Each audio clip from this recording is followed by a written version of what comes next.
This news program is proudly brought to you by Smart Start Breakfast Biscuits and Now Biscuits.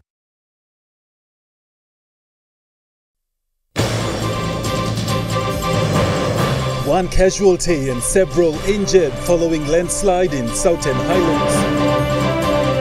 Election petitions head before National Court. United Nations celebrate 77th anniversary.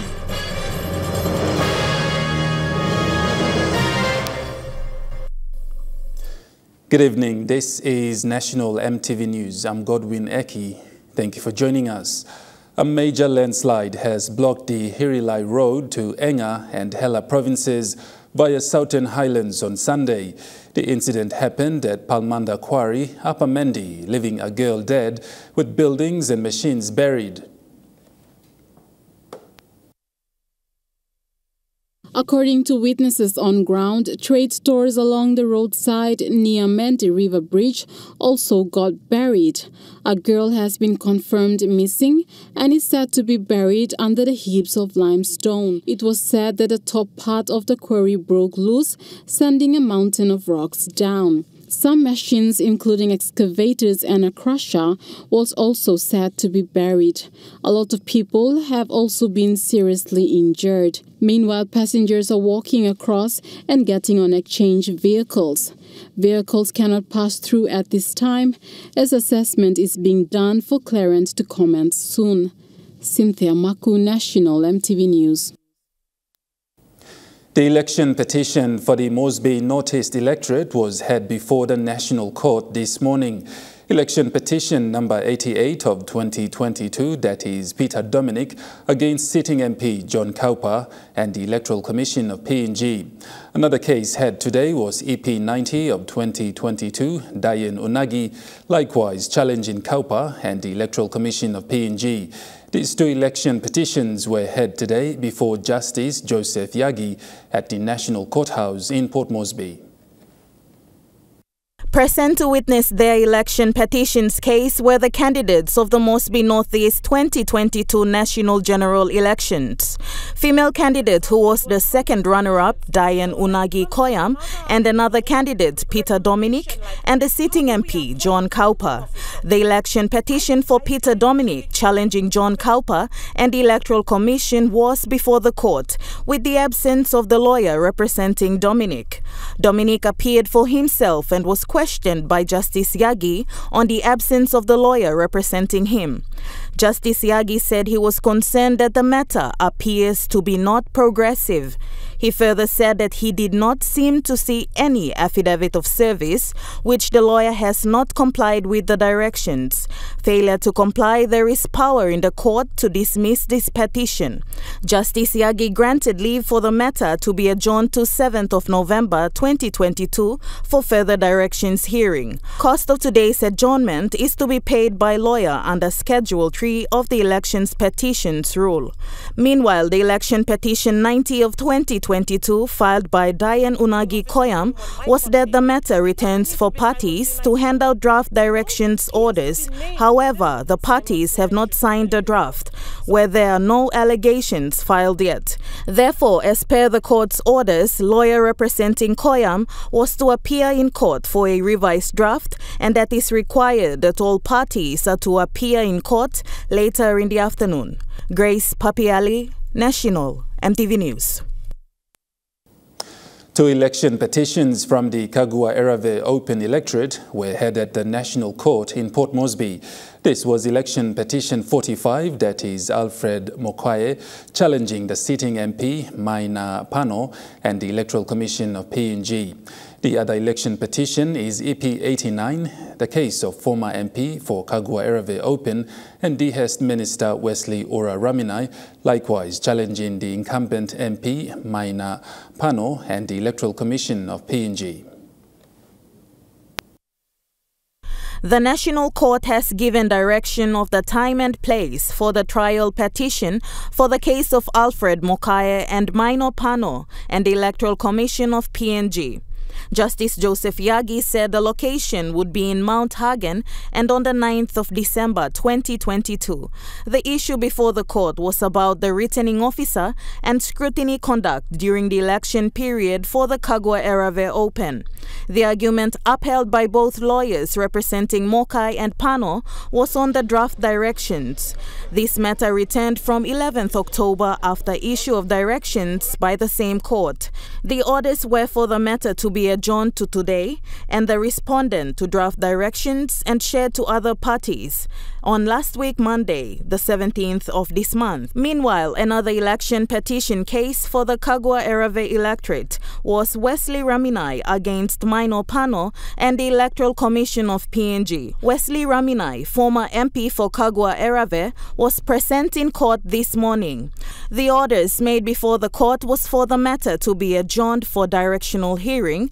Secondly, the first respondent, lawyer representing Maino Pano, to have liberty to seeking extension of time to file a notice of appearance, where earlier Justice Yagi quoted Rule 8, Sub-Rule 3 of the Election Petition Rule, where the first respondent is to file a notice of appearance and that the file is to be prepared by him and to return on this Friday, the 28th of October, 2022. Grace Papiali, National EMTV News. The United Nations marked its 77th anniversary today with a keynote address from guest speaker, Prime Minister James Marape, and a breakfast discussion on the topic, bridging development gaps and building resilience in achieving sustainable development goals and national priorities in PNG.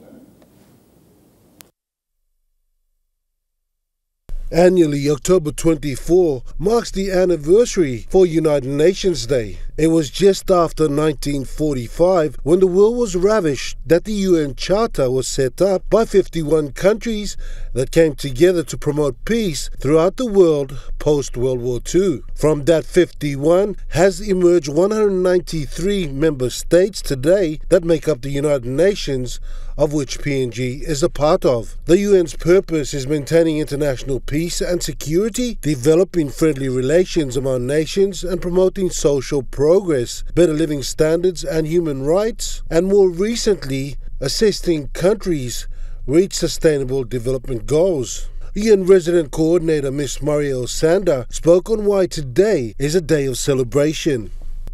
And we have reason to celebrate. During the past decades, the likelihood of a child dying before the age of 5 has been nearly cut in half, which means that about 17,000 children have been saved every day. The global maternal mortality ratio has dropped by 45%. Antiretroviral therapy for HIV-infected people has saved 6.6 million lives and counting. Efforts to fight tuberculosis have saved an estimated 22 million lives. In his keynote address, guest speaker and Prime Minister James Marape thanked the UN Charter in PNG and the United Nations Secretary General Antonio Guterres. We look forward to continued partnership. Lately, under the Secretary General Guterres, he has stepped up.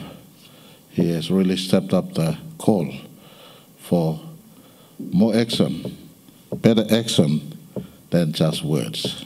The significance of United Nations Day lies in its celebration of diversity. It is an official day to appreciate the diversity of cultures, religions and people. And now more than ever, the UN has been tested to evolve. This was revealed in a pre-recorded video message by the UN Secretary General Antonio Guterres. Our organization is being tested like never before. But United Nations was made for moments like these. Now more than ever, we need to bring to life the values and principles of the UN Charter in every corner of the world.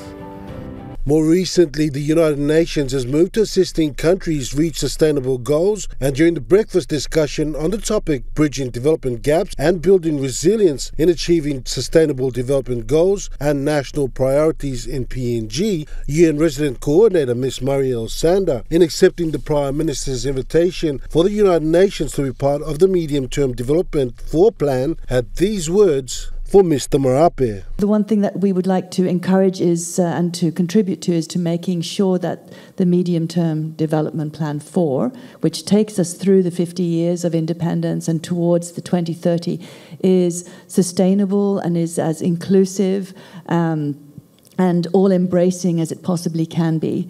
In concluding, the Prime Minister thanked the UN for its work in country since independence. He urged the United Nations to continue to work with the government in reaching PNG's Sustainable Development Goals, which are both in line with the United Nations.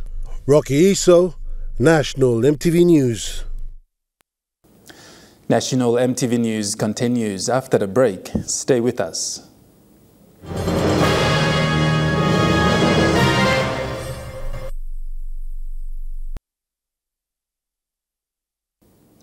Welcome back to the news.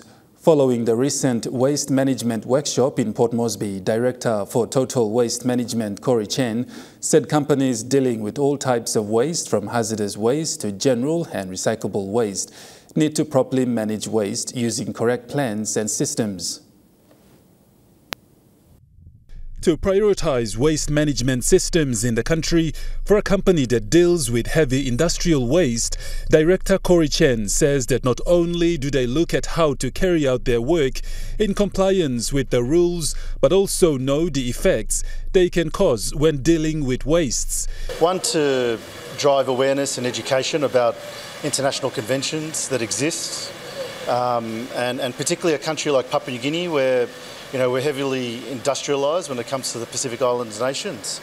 We tend to produce a lot of different waste materials where we don't have the facilities right now to be able to treat and dispose of it in country. He said Papua New Guinea needs to take it seriously because of the growing population, growing industry, where PNG needs to have the right systems in place to manage wastes at all levels. Like I just said, we're a country that's growing. Population's growing, but also there's more global partners that are coming in and investing in the country. So when we talk about waste management from here, we have to be really promoting what global standards are. So that's where the benchmark in how we look at waste and treat waste has to increase and improve.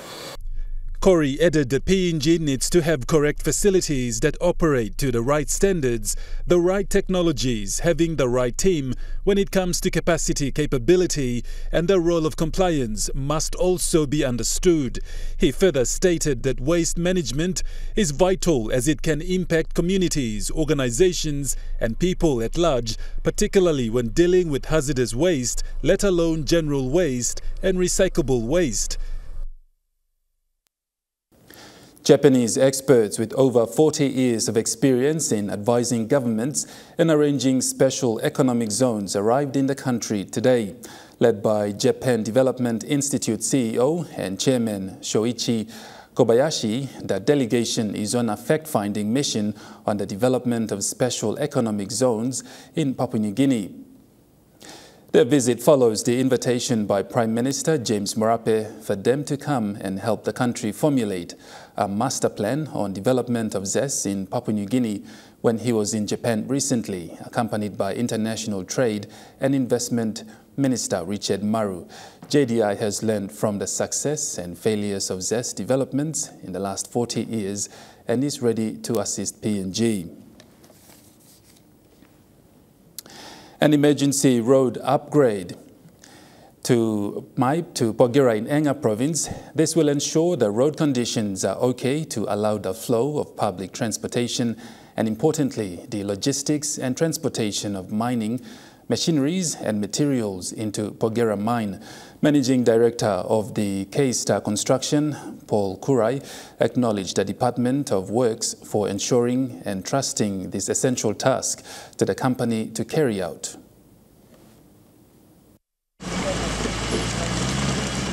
The section of the Highlands Highway in Enga Province along Maib to Porgera Mining Township has seen major recovery of stabilization as the K-Star Construction take immediate emergency roadworks along the highway. An emergency roadworks contract was awarded to the K-Star Construction through the National Department of Works and Highways to do emergency roadworks, road maintenance and rehabilitation and sealing. The managing director of the K-Star Construction, Paul Kurai, said the emergency roadworks are underway and undergoing effective stabilization, drainage and filtration to control the flow of water and widening the narrow section to allow possible road access. Mr. Kurai said his operators and workmen were supervised under his engineers to ensure the road conditions are okay to allow the flow of public transportation and, importantly, the logistics and transportation of mining machineries and materials into the Mpogera mine. Kurai added that his company is working tirelessly to fix sections of road from Maib to Pogera within a period of 2 months. He thanked the national government and the National Department of Works and Highways for having confidence in his company for delivering emergency roadwork. He further acknowledged Secretary Mr. David Wera for providing a section of the PNGDF to provide security along construction section from Maib to Pogera. Sharon Engnui, National EMTV News. Hundreds of local farmers in Central Province and NCD Rural gathered at Bautama Adventist Mission area for the Stewardship and Agricultural Exposition. This event will see farmers showcase their farming skills and also undergo training this week. Farmers came in from respective villages in Central Province with loads of fresh produce, and exposition places were prepared for this occasion. According to Stewardship Director of the Central Papua Conference of Adventist Mission in Port Moresby, Pastor Wali Kapi, the agricultural exposition is aimed at strengthening churchgoers in the community in return to share their skills and knowledge to other members in the community to involve in agricultural activities to help sustain their lives.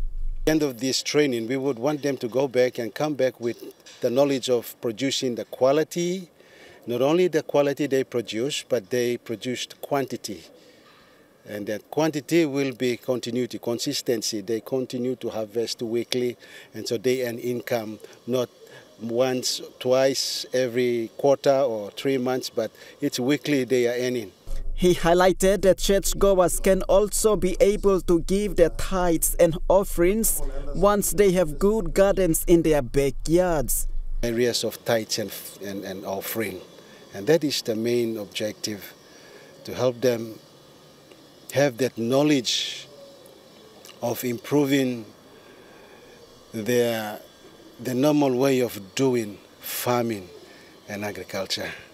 Fresh produce like banana bags, coconuts, greens, pumpkins and others can be seen in camping site, which will be used by farmers to show how food is being prepared and different farming methods applied in the garden. This week-long agricultural exposition will end this Saturday, 29th of October.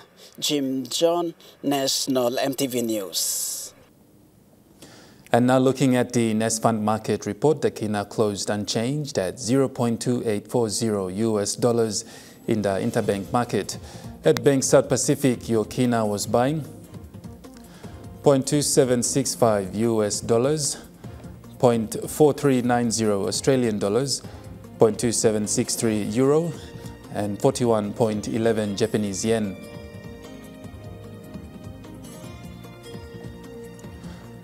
Looking at commodity prices, gold is trading lower, coffee closed lower, cocoa closed higher, and copra is unchanged. Looking at the commodities, palm oil closed higher, crude oil closed higher, copper closed lower. And on the stock market, the Dow Jones, ASX 200 and all ordinaries is trading lower.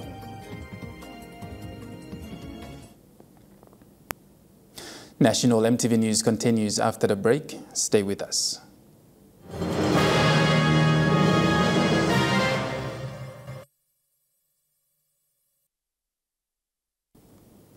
You're watching National EMTV News. PNG women underrepresentation in Parliament is a great concern to the international community. United Nations Country Representative Themba Kalua highlights this issue at the cohort graduation ceremony at the Pacific Institute of Leadership and Governance in Port Moresby. Women underrepresentation on the floor of this 11th parliament still remains a concern. UN country rep Themba Kalua emphasized on the importance of having women on the floor of parliament. He said if women are excluded in leadership, this country will suffer. Evidence around the world shows that societies will not enjoy human rights, they will not enjoy peace and sustainable and inclusive development if women are excluded from playing an active role in leadership compared to men. The current statistics show that PNG is 184 out of 186 countries when it comes to women representation in parliament. Mr. Kalua highlighted that PNG in the progress of having women representation in parliament is too slow and added that it will take the country 150 years to achieve gender equality in terms of leadership. While we also celebrate that we have 2 women in parliament, I must say that that progress is too slow. Imagine if we were to have 2 women added to parliament after every election. It will take at least 150 years for the PNG parliament to achieve gender equality. Mr. Kalua added that it is important that women need to start preparing for the 2027 national general election. We need to start immediately to prepare for the 2027 elections because the changes that we are aiming for, they take time. These are changes that are not going to happen in a couple of months or in a couple of years. So the preparations for next elections in terms of women's political participation needs to start now. And everyone, from government, civil society, development partners, we need to come together to support women's political participation. Kalua says building women to be leaders is supposed to be a collaborative effort from every individual. He said research has shown women who are in leadership tend to deliver basic services to their community. Mr. Kalua also highlighted the importance of having young women to take part in leadership training so to equip them to challenge the social norm and cultural barriers so that people can see women can be valuable leaders. Mr. Kalua said this when seeing young women took part in the Political Leadership Academy for Women hosted at Pilag. Sharon Engnui, National EMTV News. The failed delivery of 2 staff houses for Buang High School has costed the Level 6 rural boarding school 96,400 kina in the last 4 years. Buang High Principal Dale Pinga says the school has 9 teachers and only 3 staff houses on campus. This means 6 of the 9 teachers are living in rental houses in the nearby Wagau and Bugiau villages in Buang LLG's Wards 1 and 2. Mr. Pinga says the school therefore pays rent for these 6 houses at 300 kina per month, which translates to 21,600 kina every year since 2019. The school principal says the rentals are an additional financial burden for the school. The 2 staff houses that were supposed to be built would have saved 28,800 kina for the school in the last 4 years. Buang High School is yet to submit a report on the failed delivery of the 2 teachers' houses to the Morobe Provincial Education Board. The Morobe Provincial Education Board says based on the report from the school, the contractors will be referred to the Fraud and Anti-Corruption Unit of the police because both staff houses were funded by the Morobe Provincial Government for 300,000 kina. Cynthia Maku, National EMTV News. Meanwhile, the Morobe Provincial Education Board is still waiting to receive reports of 3 failed infrastructural projects at Buang High School in Morobe's Bulolo district. Morobe Provincial Education Advisor Kate Thangui confirmed this, saying the 3 contractors that had failed to deliver the projects will be referred to the Police Fraud and Anti-Corruption Division for further legal action. The 3 infrastructure projects were valued at 500,000 kina. The Boang High School Board is yet to submit this report. Morobe Provincial Deputy Administrator Social Services Robin Bazunuk confirms that the funding was allocated to Boang High School by the Morobe Provincial Government and the project was awarded to 3 different local contractors. Mr. Bazunuk says the projects included 2 staff houses and a multi-purpose hall. It says the 2 staff houses, valued at 150,000 kina each, and was awarded to North Seoul contractors and Wami builders respectively. The multi-purpose hall, valued at 200,000 kina, was awarded to Kendo Enterprises. Sadly, Mr. Bazunuk says Wami builders built a house with the exterior completed and the interior left undone when the contractor left. He says the other 2 contractors have delivered nothing at all, adding that both contractors have defrauded the state by breaching their respective contract agreements to deliver the projects within the agreed schedule time frame. All 3 projects were awarded in 2019. Cynthia Maku, National EMTV News. A total of 356 students from the Gordon Secondary School in Port Moresby held its 28th graduation ceremony for its departing grade 12 students today. Parents, guardians, friends and loved ones turned out in numbers to witness the graduation ceremony. For some students, it is their 2 years, while others, their 4 years of secondary studies.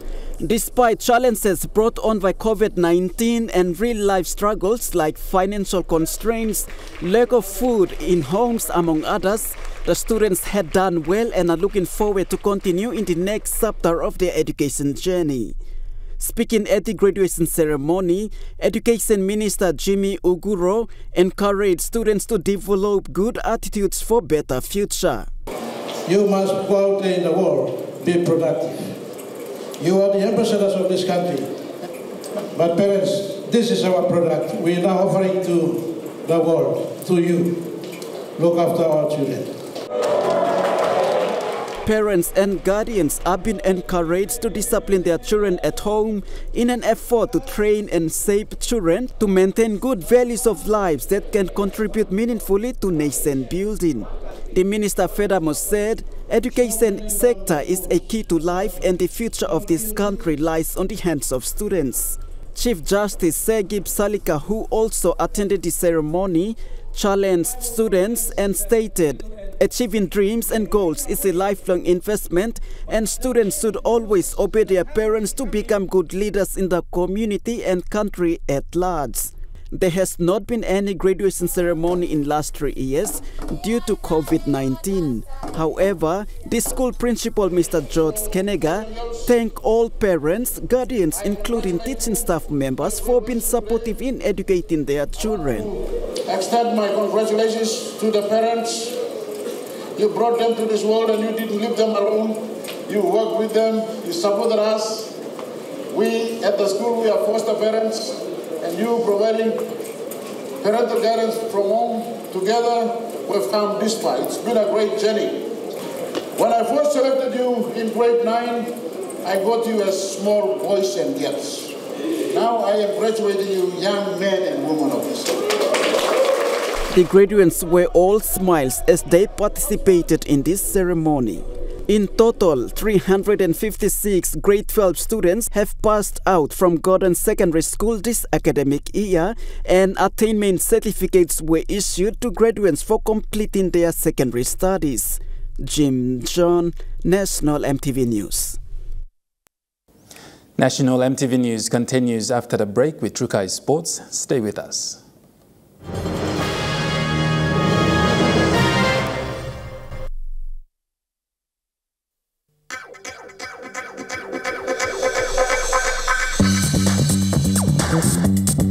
Trukai Sports.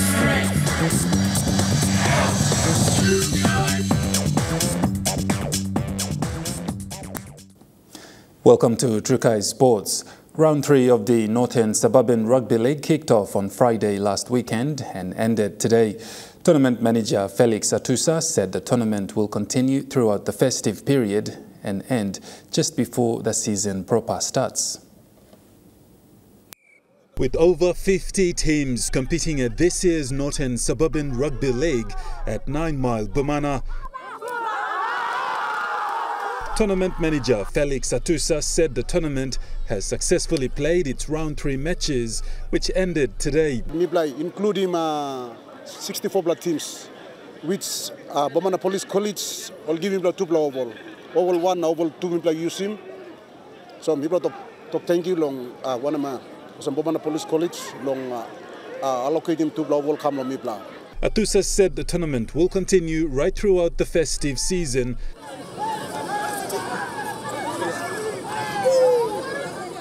So that youths are kept busy during Christmas and New Year periods. The Christmas period, I mean, instead of people by losing all youths around nothing and like holy mall now, that all by stop now.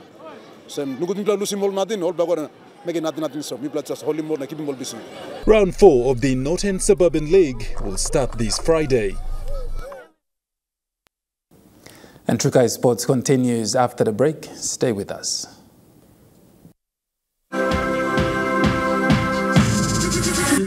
Trukai Sports. You're watching Trukai Sports. 2 Rugby League World Cup, and Samoa has walked away victorious. At the 2022 Rugby League World Cup didn't end well for Greece, as Samoa continued to score try after try from the first whistle. Despite Greece coming back buffed in the second half, it still wasn't enough to outsmart the tough Samoan side that didn't bother to look back, apart from taking strong attacks on their opponent. The second half continued well for Samoa until the final hooter, before thrashing Greece at the final hooter with a 72 points victory over Greece 4 at full time. The Fairfax Volleyball Tournament began early this year and ended over the weekend after playing the grand final and presentation of prizes to the winners. The tournament was sponsored by MoneyPlus. A total of 12 teams have participated in the Fairfax Volleyball Tournament in Port Moresby, which began early this year. The teams were competing in different divisions. For male and female, the Under-21 Division, Division 1 and the Premier Division, all as male and female teams. The winners were awarded with only trophies, which was sponsored by MoneyPlus. There were also awards presented to individual best players from all teams participating in the tournament. The tournament started off well and ended on a high note without disruptions. Cynthia Maku, Trukai Sports. And that ends Trukai Sports. The weather report is next. Stay with us. Trukai Sports.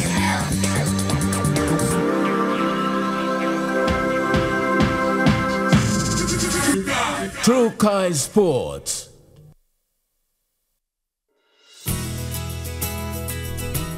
This weather update is proudly brought to you by MoneyPlus, with you always. Weather forecast for the next 24 hours. Southern region, Port Moresby and Daru, sunny and fine. Kerema and Alatau, mostly fine. Popondetta, partly cloudy with few showers. In the Momase region, Lae, few showers and possible thunderstorm. Medang, Wewak and Vanimo, cloudy with few showers and possible thunderstorm. In the New Guinea Islands, Loringau, Kavieng and Kokopo Rabau, sunny and fine. Kimbe, brief evening showers and thunderstorm. Buka, possible evening brief showers, then fine. In the Highlands region, Mount Hagen, few showers and thunderstorm. Goroka and Kundiawa, cloudy with some showers and possible thunderstorm. Mendi and Wabe, cloudy with few showers.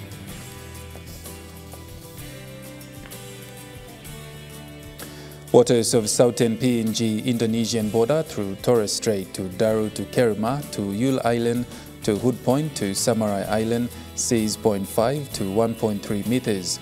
Waters of Samarai Islands to Cape Vogel and eastern and western Milne Bay Islands, seas 0.5 to 1.3 meters.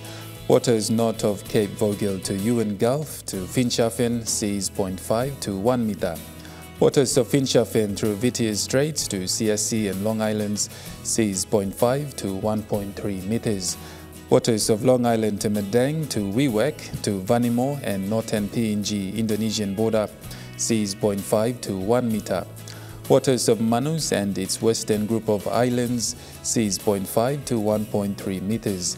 Waters of New Ireland to New Britain and Bougainville seas 0.5 to 1.3 meters.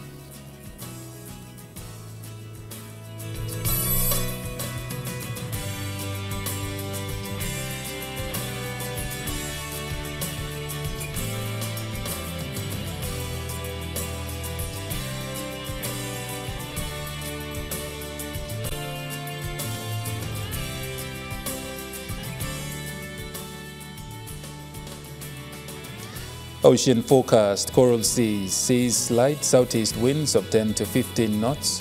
Solomon Sea seas smooth to slight southeast winds of 5 to 15 knots. Bismarck Sea seas smooth northeast winds of 5 to 10 knots. And Pacific Ocean seas smooth southeast to southerly winds of 5 to 10 knots.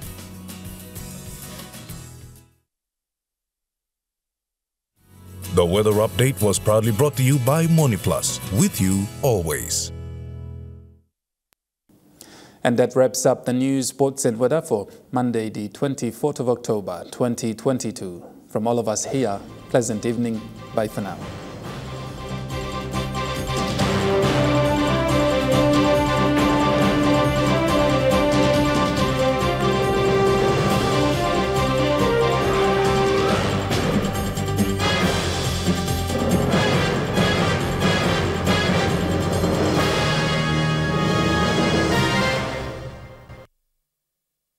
This news program was proudly brought to you by Smart Start Breakfast Biscuits and Gold Nuggets.